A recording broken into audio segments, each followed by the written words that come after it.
Fala galera, beleza? No tópico dessa aula eu vou falar para vocês sobre o conceito de MFA, né? Antes de iniciar aqui nossa aula prática, eu preciso passar para vocês alguns conceitos do MFA, explicar um pouquinho a diferença entre 2FA, que é o duplo fator de autenticação, e o MFA, beleza? Bem, aqui no próximo slide a gente tem falando sobre o que é o Multi-Factor Authentication, né? A abreviatura do MFA. E ele fala aqui que o MFA é requisita para ser um MFA.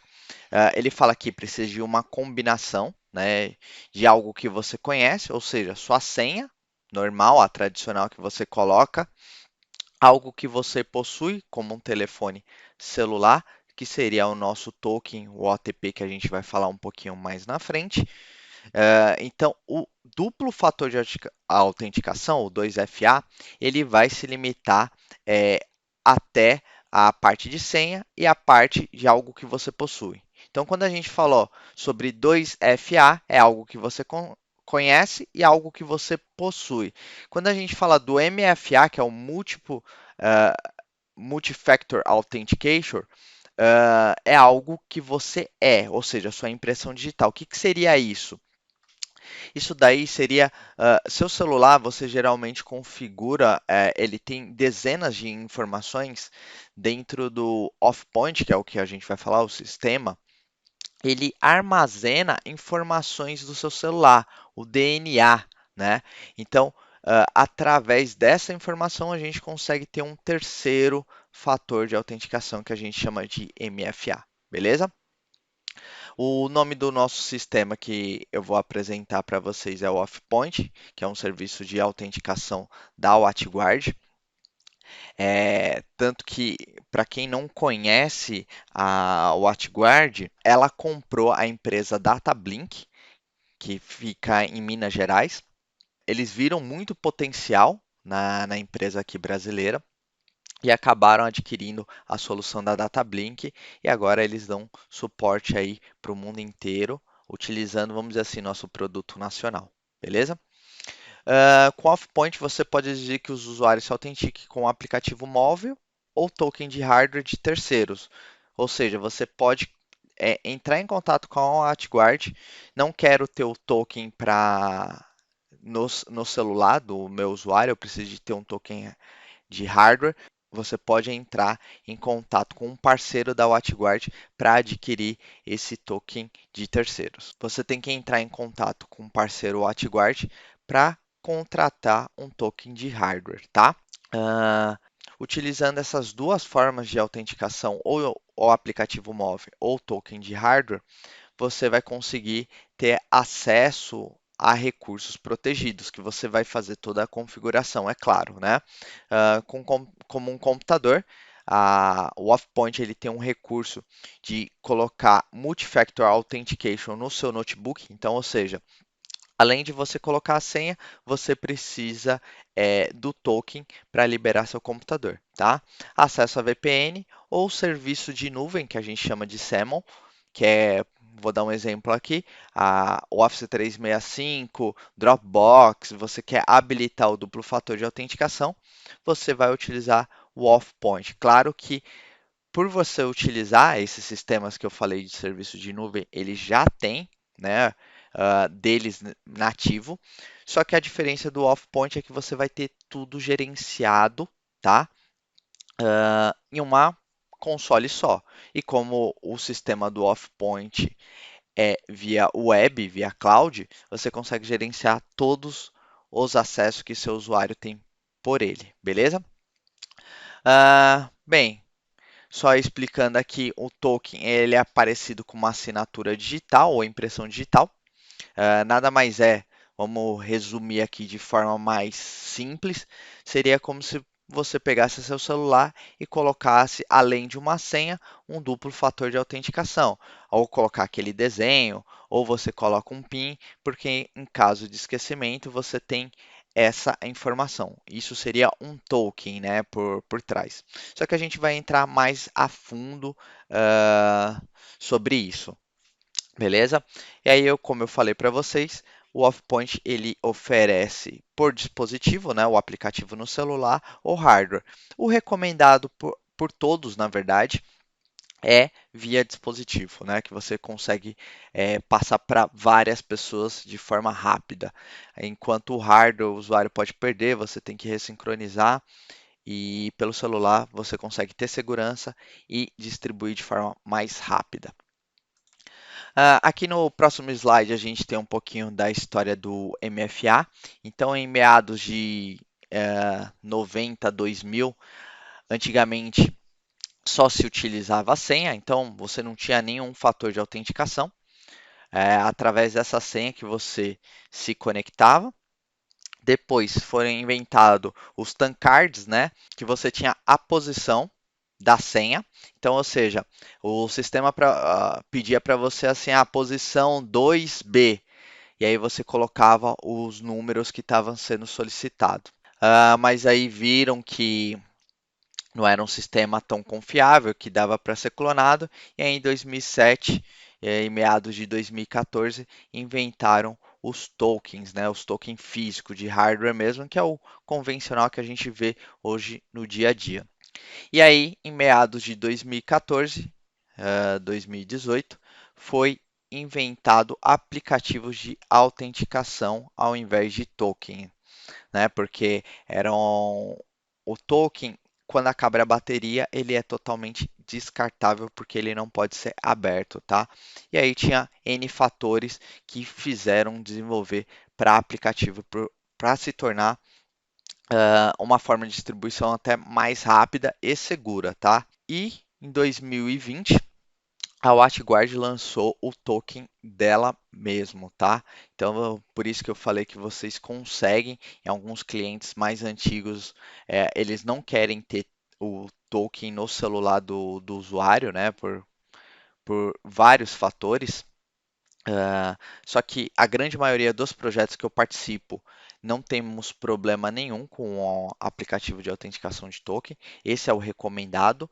Só que a WatchGuard teve que, para atender algum nicho específico de clientes, ela foi obrigada a criar o token, beleza? Bem, a gente falou aqui sobre a história do MFA. Tem algumas outras formas de autenticação que é utilizado ou é utilizado até hoje. Uma delas é o token SMS, só que não é mais recomendado, né? Até a NST declarou em 2017 que, por conta da fragilidade do SMS chamada de voz, essas formas de autenticação não devem ser consideradas como MFA ou duplo fator de autenticação. Por quê? Você pode hackear ou clonar até números de telefone. Então, quando se manda um SMS, pode ir para o. Vamos dar um exemplo aqui: tem o Alex e o Bruno. Só que o fulano, na hora que foi vender o chip, ele clonou. Então, tudo que o Alex receber de SMS, o Bruno também vai receber. Então, não é uma solução, né, confiável e por isso que a NST, que é um dos órgãos mais importantes, falou que não é considerado um MFA. A gente tem o tokens também de voice callback, que é quando você pede para ligar, né? Então você coloca seu número de telefone, ele pede para fazer a ligação. Claro que também não é confiável essa solução, porque a pessoa pode hackear uma antena e conseguir fazer redirecionamento de chamadas. Então também é considerado uma forma não, vamos dizer assim, segura de utilização, mas ainda algumas empresas acabam utilizando. Claro que é difícil fazer esse tipo de ataque, né, de voice callback, de você invadir uma antena para fazer redirecionamento de chamadas, mas pode acontecer, ou até alguém fazer um redirecionamento de chamadas do seu telefone para outro aparelho. A gente também tem a solução de tokens desktop. Não é recomendado, tá? Porque ele não é portátil. Se você for utilizar com o off-point, ele tem um problema, porque o off-point, ele lembra que eu falei para você que ele vai pegar informações do dispositivo, que é o DNA mobile. Com o token desktop, o computador, por ser mais amplo, né, ele tem vamos dizer assim, ele é menos restritivo que um celular. Um celular, tanto faz Android como iOS, ele é uma plataforma fechada, a não ser que você execute um jailbreak no iOS ou que a gente chama de rootar o Android, que você começa a ter mais permissões. Tanto se você rootar ou como você fazer o jailbreak, o off-point não aceita ser instalado se está dessa forma, tá? Ele já não deixa instalar, então é uma forma segura. Então, os tokens de desktop também não são seguros por conta disso, e além que a gente não vai conseguir utilizar ele para o Logon app, que é para habilitar o MFA no seu notebook, ou seja, quando você colocar a senha do seu computador, você também vai ter que colocar ou habilitar, aprovar via push, QR Code, ou colocar via OTP, tá? Que são as três formas. E tokens de calculadora, precisa colocar um PIN para usar o dispositivo, que é o que também não é considerável, vamos dizer assim, confiável, beleza? Então, são essas outras formas aí que existe para autenticação de MFA. No próximo slides aqui, eu coloquei algumas formas de autenticação e como que aconteceu, né? Como que foi se desenvolvendo ah, conforme foram produzindo tipos de ataques. Então, esse tipo de autenticação que vocês estão vendo na parte superior, ele são as formas que foram utilizadas, né, ao passar do tempo, que eu até comentei com vocês aqui, certo? Em meados de 1990. E aí, o que, que foi, qual foram os tipos de ataque, né, as formas de ataque? Então, quando foi inventada a senha estática, foi inventado o shoulder surf. O que, que seria o shoulder surf? Alguém lá no seu ombro, né, atrás do seu ombro, atrás de você, olhando a senha e gravando, ou os keyloggers, ou seja, eu instalava keyloggers no computador e eu consigo capturar a senha do seu usuário. Eu fico lá, instalo essa ferramenta e ele vai fazendo o disparo por e-mail. E aí, para corrigir isso, o que, que foi feito? Ah, colocaram um OTP por evento, né, para resolver esse tipo de problema. O OTP por evento, como é que ele funciona? Ele é como se fosse um contador, tá? Você abre, ele gera um número, né? Você fecha, abre outro e ele vai colocando. Então são por posições. Então vamos supor, OTP número 1, ele gera lá 1, 2, 3, 4, 5, 6. Claro que ele nunca vai gerar esse tipo de senha. Só estou dando um exemplo aqui para vocês. Então, e aí você fecha o aplicativo, abre de novo. Ele vai gerar outro número. O que acontecia? O pessoal fazia um ataque chamado de phishing, né? Eles montavam um site falso, você ia colocando esses OTP por evento. Como você não utilizou, tá? Vamos dizer assim, A1, A2, A3, ou quantas você acabou digitando nesse site falso, quem está atacando, vamos supor que era um banco, isso aconteceu mais em banco, uh, ele tem todas o seu OTP. Só que, pô, Cats, mas se o cara. Você está me falando que ele guardou a lacuna 1, 2, 3. E se eu vou lá, entro no site do banco e utiliza a 4? Beleza, ele vai lá e se enquadra e começa a utilizar da 4 em diante, tá? Isso aqui, quando acontecer esse ataque de phishing, ou seja, recebi os tokens, o que, que eu faria? Continuava o meu ataque. Então, eu tenho a senha e agora eu tenho a OTP por evento. Então, eu conseguia fazer transações bancárias.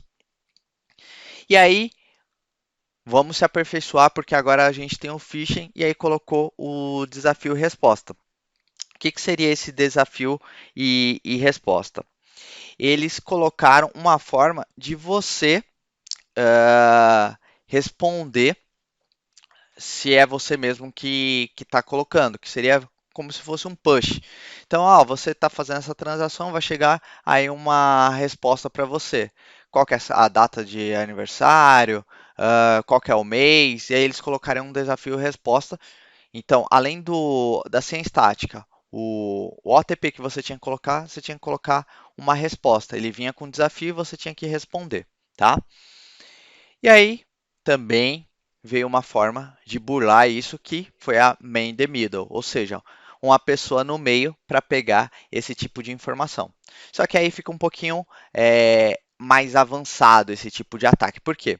O man in the middle, a pessoa precisa estar, vamos dizer assim, conectada literalmente com, com a pessoa que ela quer atacar.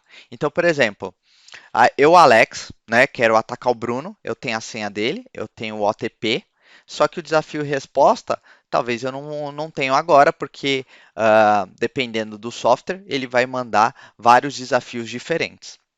Então eu ligo lá para o Bruno, ô Bruno, eu sou do banco aqui, é, tá pedindo aqui um desafio, qual que é a sua data de aniversário?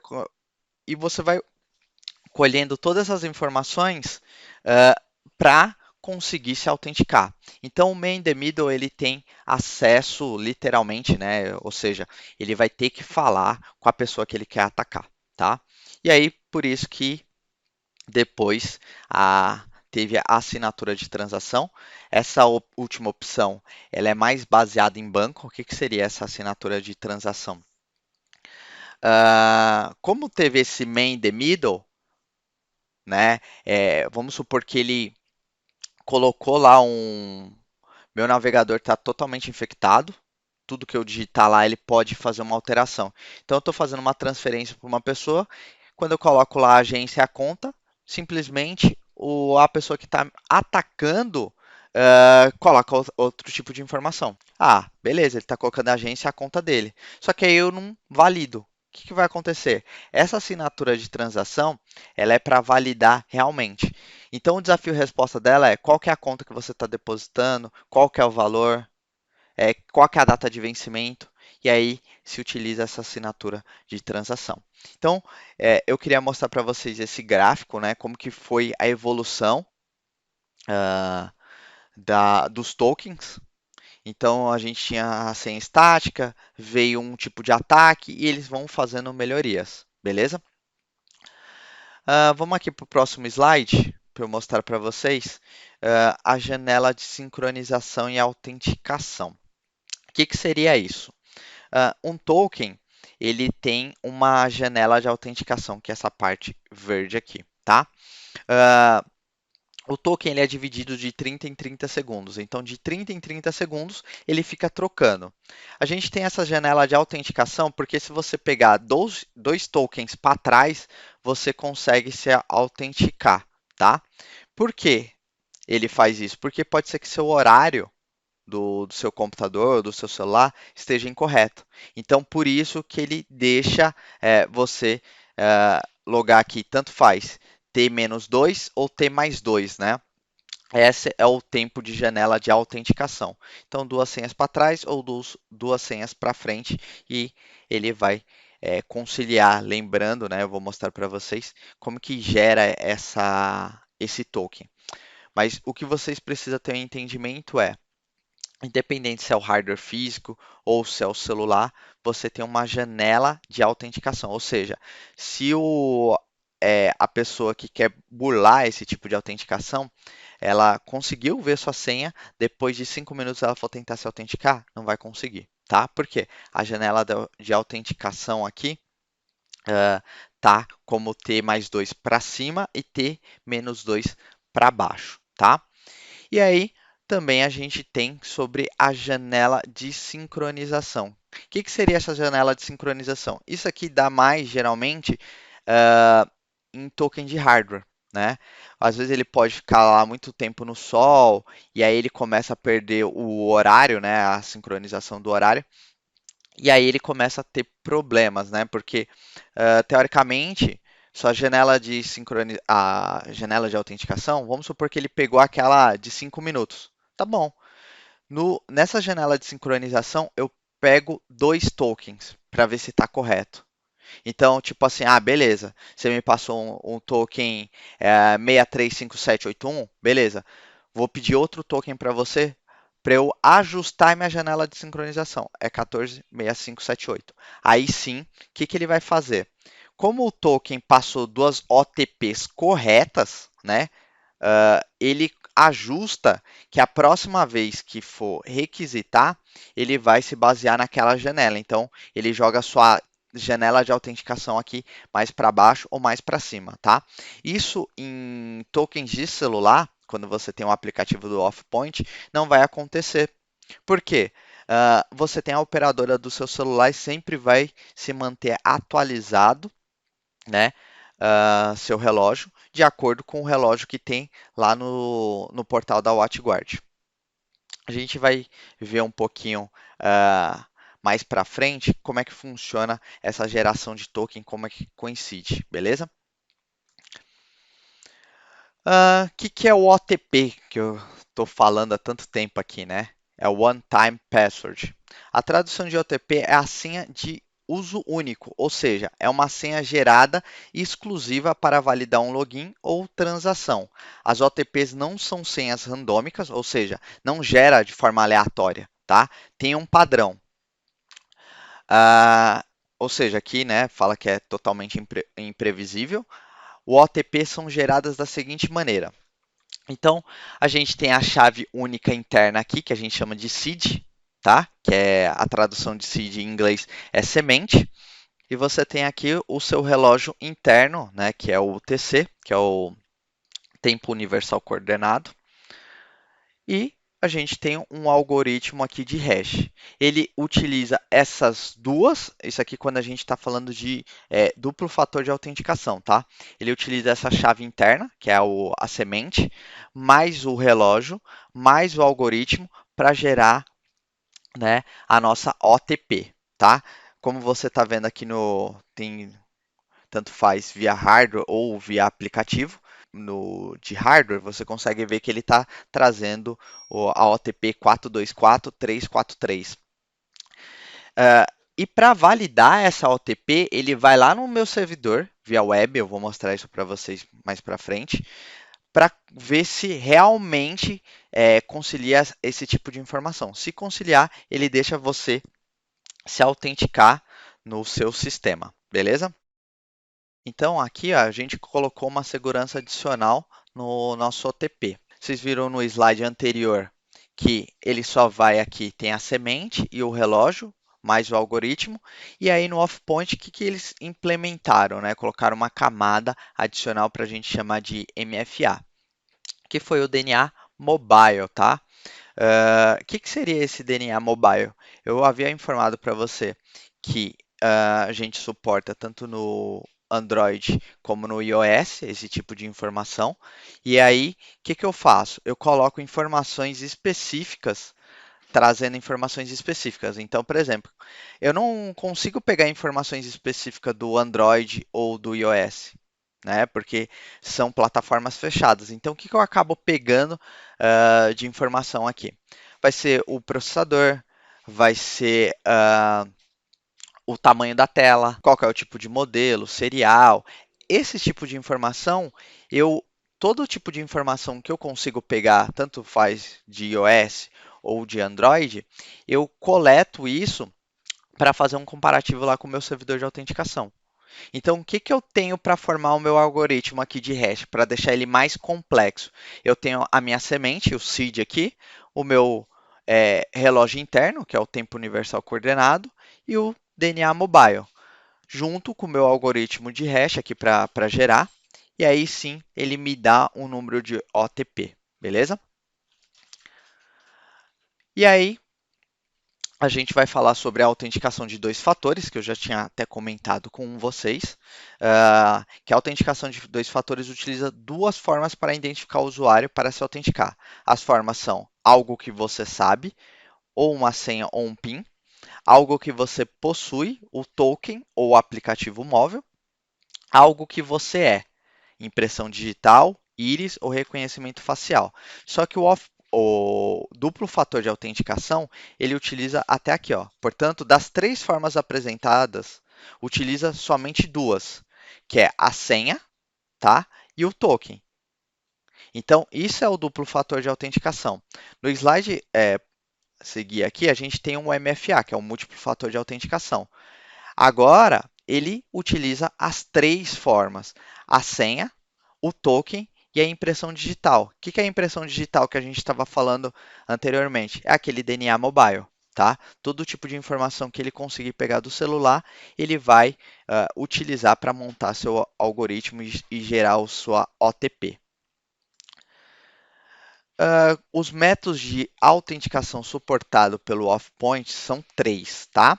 É push, ou seja, ele manda uma aprovação falando assim, ó, você quer realmente aprovar aí, tá, a solicitação está vindo de, do país tal, da cidade tal, IP tal. Você deseja confirmar o acesso? Aí você tem a opção sim ou não, tá?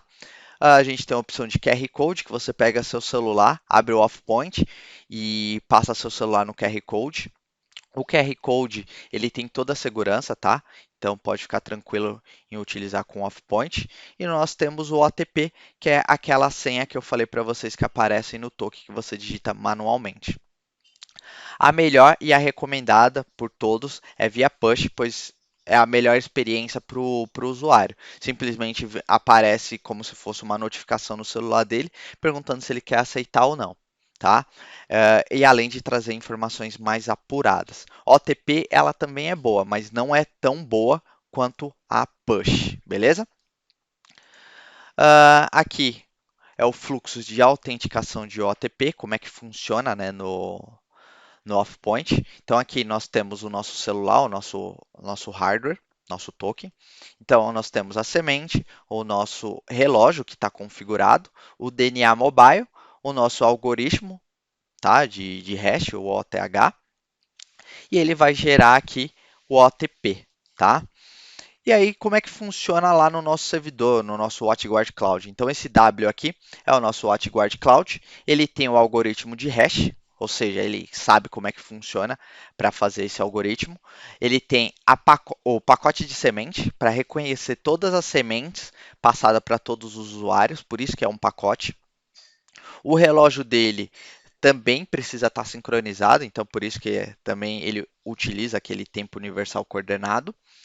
E aí, se a informação coincidir, ou seja, a informação aqui está aparecendo no token 424343 e aqui 424343, se coincide, ele libera e deixa você fazer a autenticação de forma correta, tá? Você colocou sua senha, ou via push, ou via QR Code, ou via OTP, né?